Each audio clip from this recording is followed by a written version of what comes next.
హిందూ ఉండాలంటే సంస్కృతి సాంప్రదాయాలు ఉండాలి. ఈ సంస్కృతి సాంప్రదాయాలు నడవాలంటే ఈ దేశం ఉండాలి. ఈ దేశం ఉండాలన్నా కూడా హిందూ దేవాలయాలు ఉంటేనే. కాబట్టి హిందూ దేవాలయాల యొక్క ప్రాముఖ్యత అంత గొప్పది.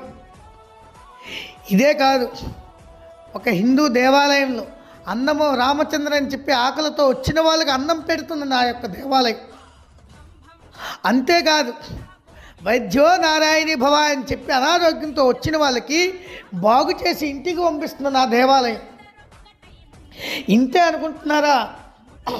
జ్ఞానం లేని వాళ్ళకి ఆధ్యాత్మికతతో కూడుకున్నటువంటి జ్ఞాన భిక్ష పెడుతుంది.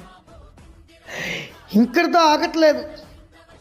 మనిషి యొక్క మనసు బాగులేని పక్షంలో దేవాలయానికి వచ్చి దర్శనం చేసుకుంటే, మనిషి యొక్క వాడుతున్నటువంటి సెల్ ఫోన్కి ఎలాగైతే ఛార్జింగ్ పెడుతున్నామో ఈ యొక్క మనిషికి మనసుకి కూడా అంతే ఛార్జింగ్తో కూడుకున్నటువంటి మనసుని ఉత్తేజపరిచి ఆ మనిషిని ఇంటికి పంపిస్తుంది. అంత గొప్ప దేవాలయాల వ్యవస్థ నాది ఈ దేశంలో నడిచేది ఒకప్పుడు.